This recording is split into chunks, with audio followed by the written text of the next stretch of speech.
Accélérer la cadence, traiter plus vite les dossiers en souffrance. Le ministre de la Justice a présenté hier le projet de loi sûre, comprenait sanctions utiles, rapides et effectives. Le texte sera bientôt examiné par le Sénat et l'Assemblée nationale avant une possible adoption d'ici l'été. Aujourd'hui, nous ne rendons plus la justice criminelle dans des délais raisonnables. Nous avons 6000 affaires criminelles en stock en attente d'audiencement et nous avons en moyenne en France 6 ans d'attente pour avoir un jugement pour viol en première instance. Ces dernières années, dans le sillage du mouvement MeToo, le nombre de plaintes pour violences sexuelles a explosé. 59 000 en 2014 contre 154 000 en 2024. Pour réduire les délais d'attente, Gérald Darmanin préconise d'avoir recours au plaidé coupable. Une procédure rapide, sans procès, contestée par des avocats en colère, rassemblés hier devant le ministère de la Justice. Moi, je ne crois pas qu'une femme qui a pris son courage à deux mains ait envie tout simplement qu'on lui donne pour réponse « votre agresseur sera jugé en une demi-journée ». Je ne pense sincèrement pas qu'au moment du début du mouvement MeToo, c'est ça qu'on imaginait comme réponse pénale. La Civise, la commission indépendante sur l'inceste et les violences sexuelles faites aux enfants, s'inquiète de la mise en œuvre du plaidé coupable pour les crimes, comme c'est déjà le cas pour les délits. Mais des magistrats soutiennent le projet du garde des Sceaux. C'est une procédure que nous connaissons déjà en matière correctionnelle. 25% des poursuites, plus de 100 000 affaires sont traitées comme cela. Et cette justice négociée, elle est une justice de qualité. J'insiste, ce n'est pas une justice au rabais. Alors, justice de qualité ou justice sacrifiée? Le plaidé coupable peut-il soulager les victimes? Ou au contraire, sans procès, risque-t-elle d'être invisibilisée? Cette procédure accélérée permettrait-elle, comme l'assure Gérald Darmanin, de désengorger les tribunaux et de lutter contre la surpopulation carcérale? Nos trois invités dissipés pour ce débat. Béatrice Brugère, bonsoir. Bonsoir. Vous êtes secrétaire générale du syndicat Unité Magistrat. Votre ouvrage Justice, la colère qui monte est paru à l'Observatoire. Selon vous, la justice n'est plus en capacité de juger dans des délais raisonnables. Le plaidé coupable n'est pas une solution miracle, mais ajoutez-vous, ça pourrait être une mesure parmi d'autres pour limiter ce qui est devenu un déni de justice. À côté de vous, Raphaël Kempf, bonsoir. Bonsoir. Avocat pénaliste au barreau de Paris, vous avez signé une tribune, réforme de la justice, le plaidé coupable criminel, une procédure qui risque de conduire des innocents en prison. C'était dans Libération le 16 mars, donc il y a 3 jours. Et selon vous, on assiste en effet à une tentative de pallier au problème du système par un processus qui attaque les droits de la défense. Et à côté de vous, Grégoire Bizot, bonsoir, journaliste, responsable de la rubrique Justice pour le quotidien Le Monde. Vous avez publié hier, vous, un article intitulé Face aux affaires de violence conjugale et sexuelle, la justice mobilisée mais submergée. Et vous estimez que ce projet de loi a un objectif un peu trop ambitieux quant à la réduction du temps d'instruction qui passerait de 6 ans à 3 ans. On va évidemment déployer toutes ces idées et toutes ces critiques constructives dans le débat, mais après, la statistique du jour, oui, Benjamin. 21% des détenus incarcérés en France le sont pour violences conjugales et sexuelles, un détenu sur 5, donc un chiffre à mettre en parallèle avec l'explosion du nombre de plaintes pour violences conjugales multiplié par 3 en 10 ans entre 2014 et 2024. Très forte augmentation également pour les violences sexuelles sur cette même période. Résultat, aujourd'hui, une femme victime de viol doit attendre en moyenne 6 ans après le dépôt de sa plainte pour espérer obtenir une date de procès. Raphaël Kempf, cette attente, c'est la double peine pour les victimes que vous défendez notamment? Alors, cette attente, il faut bien comprendre qu'elle n'est pas due uniquement à ce qui a été dit à l'instant sur l'embolie du système ou le fait qu'il y ait des difficultés d'audiencement devant les cours criminelles départementales. Il ne faut pas oublier, dans ce chiffre qui a été utilisé par le garde des Sceaux, qu'il y a un temps incompressible qui est le temps de l'information judiciaire. L'instruction, celle-ci, elle aura toujours lieu, même avec la proposition de plaider coupable criminel qui est celle du garde des Sceaux actuellement. Maîtrise Brugère, sur ce point-là, c'est-à-dire le délai d'attente, il faut tout faire, on va en parler dans le détail, pour essayer de le réduire. C'est important pour les victimes. Pour moi, c'est une priorité. En fait, il faut bien comprendre que nous aussi, les magistrats, on a un intérêt qui est celui de juger, en fait, et de pouvoir juger bien dans des délais utiles. Juger trop tard, même pour les magistrats, c'est compliqué. les preuves sont plus compliquées à ramener, la sanction n'a moins de sens parce que quand vous allez juger 10 ou 15 ans plus tard des faits, vous ne pouvez pas sanctionner de la même manière. Et donc, vous avez parlé de double peine pour les victimes, c'est pas faux, c'est vraiment une double peine pour les victimes. C'est le sens de la peine. Sur le délai, juste pour que les auditeurs comprennent, parce que c'est compliqué, en fait, vous avez le délai de l'instruction que vous venez d'évoquer, qui est déjà très long, puisque, en fait, contrairement à ce qu'on pouvait imaginer avec un renforcement des moyens, les délais à l'instruction ne cessent d'augmenter. En moyenne ? On est presque à 5 ans, 4 ans et demi, 5 ans, déjà de temps d'instruction. C'est énorme. Alors, je veux bien vous répondre, mais ça risque d'être un peu long. Mais les raisons sont assez multiples. Et certains disent que c'est à cause d'une procédure pénale qui est assez complexe. Elle est très contradictoire. C'est la seule procédure aujourd'hui qui est extrêmement contradictoire, où les avocats peuvent faire des demandes. Donc, ça ne facilite pas nécessairement des procédures rapides. Mais moi, je n'ai pas de problème. Vous êtes en train de dire que les avocats ne devraient pas faire de demandes ? Non, mais que je comprenne bien, parce que si vous voulez réduire le non, les c'est pas délais... ça que je suis en train de dire. Je suis en train de... Si vous ne m'aviez pas coupé, je suis en train de dire... mais je trouve ça juste pour comprendre bien votre intéressant. pensée, ça m'intéresse. Je ne sais pas si c'est ma pensée, j'explique comment ça fonctionne. Je dis que c'est la seule procédure qui est très contradictoire et qu'aujourd'hui, elle est très longue, cette procédure. Donc, parce que avant que vous me coupiez, si vous ne m'aviez pas coupé, j'aurais pu terminer.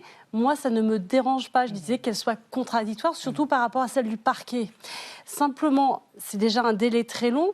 Et le délai que vous avez évoqué, c'est le délai d'audiencement qui se rajoute à ce délai. Donc, en fait, on peut aujourd'hui avoir des faits qui sont jugés à plus de 10 ans. C'est ça que je voulais vous expliquer. Vous trouvez une date d'audience. Alors, on va évoquer avec vous trois et avec Anna, évidemment, le bilan, où on va voir ce qu'on peut faire comme bilan du Grenelle sur les violences conjugales. Oui, c'était un Grenelle en 2019, il y a 6 ans, qui voulait créer un électrochoc. Pendant 3 mois, des associations et des responsables politiques ont travaillé d'arrache-pied pour arriver à un résultat. Le budget de l'État consacré aux violences conjugales a augmenté de près de 45 millions d'euros entre 2019 et 2023.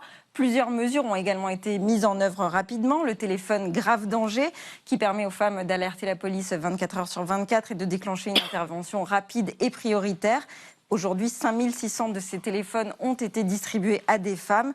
C'était 300 en 2019. Et puis, il y a eu aussi les bracelets anti-rapprochement destinés aux conjoints agresseurs présumés ou réels.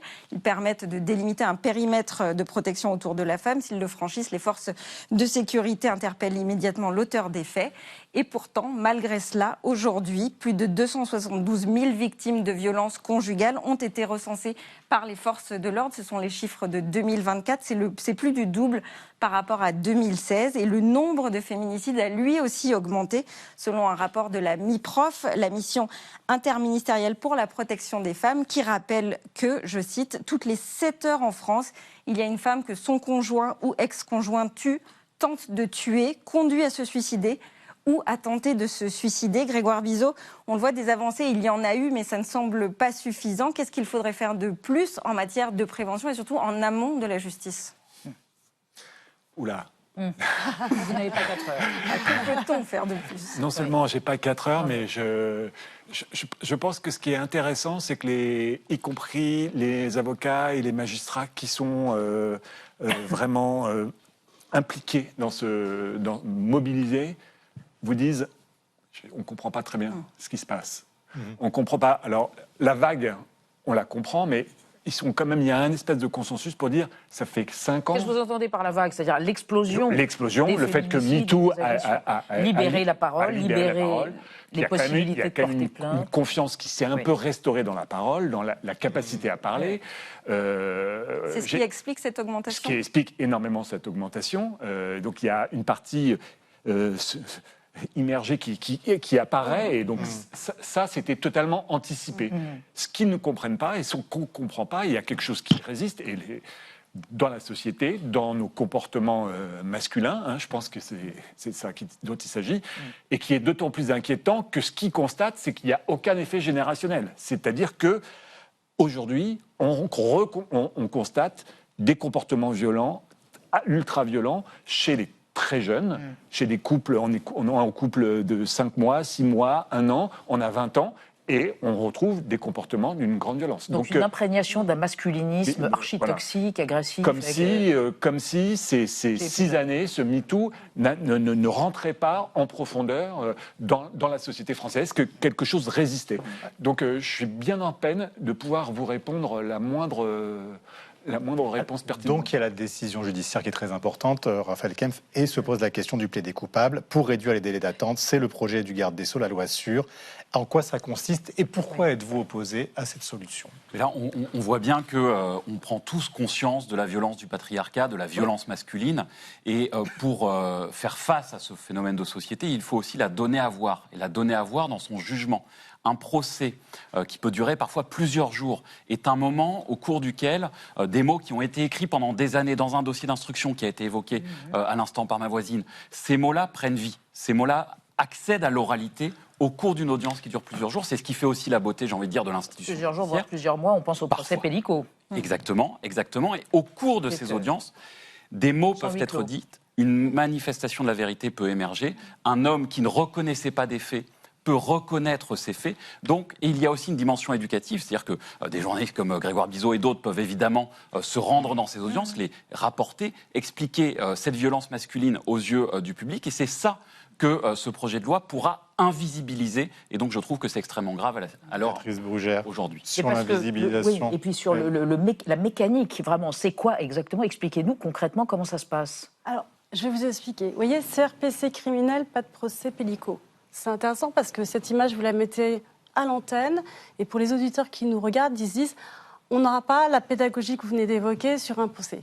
Non. C'est pas ça. Donc le plaidé coupable n'invisibilise pas. Ça n'aurait pas été possible dans le dossier Pellico parce qu'il n'est pas prévu pour le dossier Pellico, parce qu'il n'est pas prévu quand il y a multiplicité d'auteurs. D'accord. C'est quoi l'idée ? L'idée, d'abord, elle n'est pas révolutionnaire. Elle existe dans plein de pays. C'est utilisé sur plein de pays européens. Je mets tout de suite de côté les États-Unis, qui n'est pas du tout la comparaison possible, à moins d'être déloyale, avec la France. Pourquoi ? Parce qu'aux États-Unis, vous n'avez pas de juge d'instruction. Donc il y a toute cette phase de recherche de la vérité auquel nous sommes très attachés, nous aussi les magistrats, qui permet pendant des mois et des mois d'avoir des témoins, des experts, etc. Donc ce n'est pas de ce côté-là une justice au rabais. C'est à l'issue de ce procès et sans possibilité de dealer comme aux États-Unis des qualifications. Mais c'est important de le dire, c'est très important de le dire, qu'avec l'accord de tout le monde, et c'est une énorme différence. C'est-à-dire que si la victime dit « je ne veux pas », bien sûr, il n'y a pas de plaidé coupable. Vous avez des victimes qui n'ont pas envie d'attendre un procès qui n'arrivera jamais. Parce qu'en fait, aujourd'hui, c'est ça la question.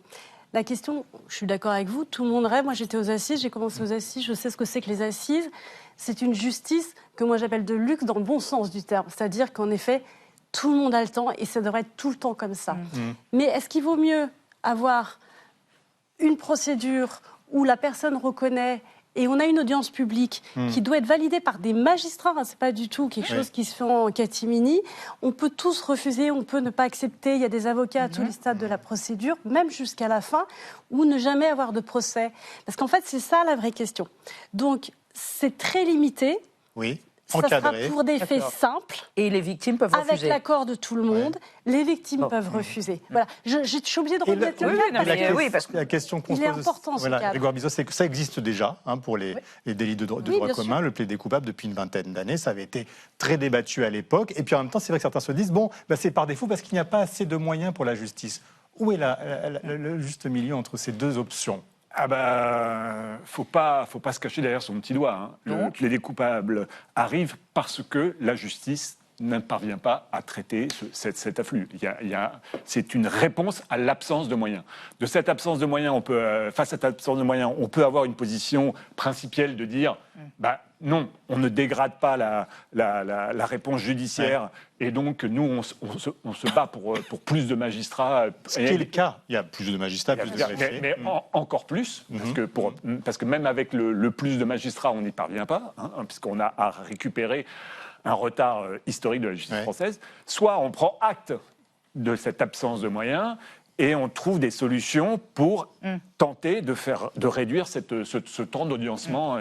Donc, elle est centrale. En fait, c'est une réponse un peu économique à l'absence de moyens. Et Raphaël Gosselin, ça concernerait 15% des dossiers. Est-ce que c'est vraiment inacceptable pour vous ou ça peut permettre justement d'aller à la compte de cette inflation judiciaire et de répondre encore une fois aux victimes? Moi, je pense que c'est inacceptable. Dans ma pratique professionnelle d'avocat, je refuse de signer des CRPC, donc le plaidé coupable délictuel. Mais je voudrais revenir sur un point très important qui a été évoqué à l'instant, à savoir la victime peut s'opposer. Oui. Et en réalité, si on lit des observations faites par des associations de défense des droits des femmes, qui ont pris la parole ces derniers temps, elles disent mais en offrant ce droit d'opposition à la partie civile, on risque de faire peser sur la victime une pression supplémentaire qui est celle de l'échec éventuel de la procédure de plaider coupable criminel. Et ça, ce sont les associations de défense des droits des femmes qui le disent, parce qu'elles expliquent, écoutez, s'il y a une procédure où l'accusé est d'accord, le parquet est d'accord, on va d'accord pour plaider coupable. Voilà, l'accusé est d'accord pour plaider coupable sur la peine, le parquet est d'accord, et on dit on va tous faire ça parce que ça allait plus vite. Et là, on demande à la victime... Et si la victime refuse? Et si la victime refuse parce qu'elle dit, moi je pense que c'est important qu'il y ait un procès public sur ce que je fais, eh ben on va faire peser sur elle, c'est comme ça qu'elle le ressent. Je pense que nous devons écouter la parole des femmes et la parole des associations qui défendent les femmes. Maintenant, est-ce que je peux compléter, parce qu'on a évoqué les États-Unis, et je pense qu'on doit... Oui, rapidement, parce qu'on voudrait vous faire écouter Gisèle Halimi. Allons-y. Alors, on écoute Gisèle Halimi, vous allez réagir après. À propos, alors évidemment, c'était une archive qui remonte aux années 70. Si le texte passe, donc les cours d'assises ne seront plus saisies en appel en cas de viol, et l'avocate Gisèle Halimi s'élevait déjà contre ces procédures en huis clos, les procédures en huis clos, il y a plus de 50 ans, ou il y a même quasiment 50 ans. Une femme violée, c'est une femme cassée, c'est une femme éclatée, c'est une femme qui ne s'en remettra, à mon sens, jamais. Et à la cour d'assises, nous demandons, c'est une des propositions de loi que Choisir va déposer incessamment sur le bureau du garde des Sceaux et à l'Assemblée nationale, qu'il n'y ait pas de huis clos, c'est-à-dire, sauf bien entendu, la seule réserve, si la jeune femme violée le réclame elle-même. Nous voulons donc la publicité, cour d'assises et publicité, parce que nous pensons que une chose pour un homme est de violer, et autre chose est de vouloir qu'on le sache dans son village, dans son travail, dans les journaux. Donc la publicité peut jouer comme un moyen de dissuasion. Béatrice Brugère, voilà où se trouve aussi le point sensible, le point dur, c'est-à-dire qu'est-ce qu'on fait si on ne voit pas, si on n'entend pas? Alors, je suis tout à fait d'accord avec ce qui vient d'être dit et j'y tiens beaucoup. Je tiens juste à dire que l'audience d'homologation, telle qu'elle est écrite... L'audience d'homologation? Oui, c'est-à-dire que... Pour les béotiens que nous sommes, c'est quoi? En fait, je fais très vite. Oui. Vous acceptez à la fin d'une instruction le plaidé coupable, tout le monde est d'accord. Oui. On essaie de se mettre d'accord sur une peine, etc. Ça vient devant une audience publique. Avec des juges. Donc c'est ça, on confond avec le huis clos. C'est pas un huis clos. Il y aura même un débat, des observations. Les avocats auront la parole, les parties civiles auront la parole.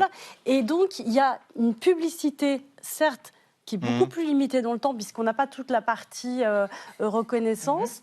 Et ce n'est pas un huis clos stricto sensu, comme c'est évoqué par Gisèle Halimi à l'instant. Excusez-moi, je me permets de m'élever en faux, c'est ridicule. Allez voir des audiences d'homologation de la CRPC. L'idée que de la publicité est préservée, ces audiences, personne n'ira les voir car il ne s'y passera rien. Elles dureront 1 heure, on dira « Est-ce que vous reconnaissez avoir commis ces faits ?» Il dira « Oui ». Et puis on écoutera rapidement l'avocat de la partie civile, l'avocat de la défense, le parquet, on dira « C'est bon, c'est signé, 12 ans de prison ». Et personne n'aura compris les raisons pour lesquelles cet homme a commis. C'est bien d'avoir autant de certitude, de savoir comment les choses vont se passer. Parce qu'il y a plus de 110 000 CRPC par an, donc on a de l'expérience, on sait comment ça se passe.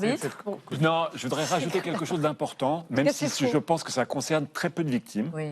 Mais il ne faut pas oublier que l'audience du procès, un procès, peut être violent. Exactement. Et que la justice française peut être malveillante. C'est-à-dire que des victimes peuvent ne pas vouloir ces procès. Parce que la façune de s'adresser à des victimes... indifférente ou hâtive. Indifférente ou un peu agressive, bousculée par des avocats. Il y a une forme une intimité qui est mise à jour. Mise à nu.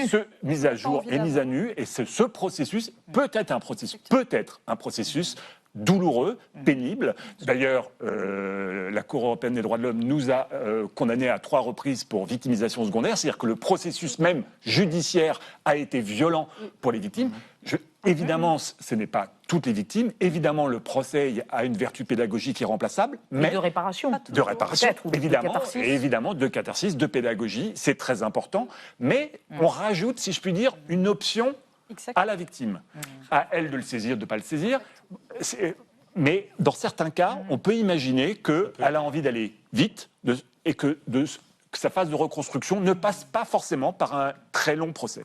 Raphaël Kempf, il y a aussi cette autre idée des tribunaux spécialisés sur les violences conjugales et sexuelles envers les femmes, comme c'est le cas en Espagne. Ils commencent à avoir 20 ans d'expérience. Ça a l'air de fonctionner. Est-ce que c'est un exemple dont on doit s'inspirer en France ? Oui, évidemment, et aussi sur les pratiques d'interrogatoire des victimes par des magistrats ou même par des avocats. Je sais qu'il y a des avocates qui peuvent bousculer les parties civiles, et il y a des bonnes pratiques qui émergent notamment au Québec. Moi, j'ai vu ce que fait le barreau du Québec sur comment les avocats peuvent interroger les victimes pour préserver et pallier aux défauts qui ont été évoqués. C'est passé dans le procès de Pardieu. Mais voilà, mais ça a été reconnu aussi comme problématique. Oui, Béatrice Brugère, c'est vrai que ce plaidé coupable, il vient s'ajouter à cette réforme des cours criminelles départementales. On a l'impression dans ces cas-là qu'en effet, faute d'avoir les moyens, eh bien on fait une justice au rabais. C'est ça qui est aussi peut susciter des réserves en fait, aujourd'hui. Je m'inscris un peu en faux, je vais vous dire pourquoi. Parce qu'en fait, c'est dans l'écriture et dans la manière dont on fait les choses qu'une idée, elle est bonne ou elle est mauvaise. Si on a envie que ça soit bien fait, dans le respect, et d'ailleurs, je le dis parce que c'est toujours important de le rappeler, le Conseil constitutionnel à plusieurs reprises, la Cour européenne des droits de l'homme, le Conseil d'État, il y a quelques jours, valide sur les grands principes d'équité, de respect, du procès équitable, etc. Donc, on ne part pas sur un truc complètement dingue où on se dit on va juger comme ça en catimini des faits graves. Moi, je le dis d'autant plus parce que j'étais une des rares à être pour les cours criminels. Pourquoi ? Et je termine là-dessus, je vous promets. Parce que les crimes étaient jugés comme des délits. À et la moi, place des ça cours me d'assises. dérangeait. Et je trouvais que c'était une avancée que des délits soient jugés comme des crimes. Donc il ne faut pas toujours voir le mal où il n'y est pas. On a aussi, nous, la volonté de faire les choses bien, de les faire avancer. On est dans un pays où tout ce qui est nouveau fait toujours peur. Moi, je dis, il y a plein d'autres pays qui l'ont fait. À nous de bien le faire. Merci, ce sera le mot de la fin. Merci infiniment à tous les trois d'être venus débattre aujourd'hui.